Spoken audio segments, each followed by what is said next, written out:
Toutes n'ont pas encore été fournies, mais depuis hier, les pharmacies sont autorisées à vendre des masques. Ça y est, ce sont des modèles grand public en tissu jetable ou lavable. Les pharmacies qui se disent aussi prêtes pour certaines à réaliser des tests sérologiques. Pour le moment, elles ne sont pas autorisées à le faire, mais s'y préparent. Reportage à Paris, Camille Schmitt, Arnaud Valadon.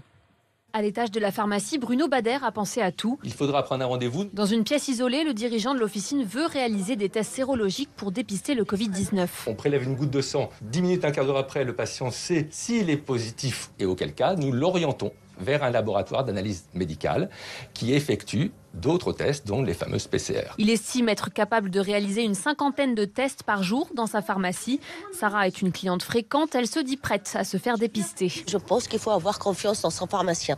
Pour moi, le vrai pharmacien, c'est quelqu'un qui nous conseille, quelqu'un qui peut nous guider et quelqu'un qui doit être utile dans cette crise. Utile au moment où les laboratoires risquent de manquer de moyens.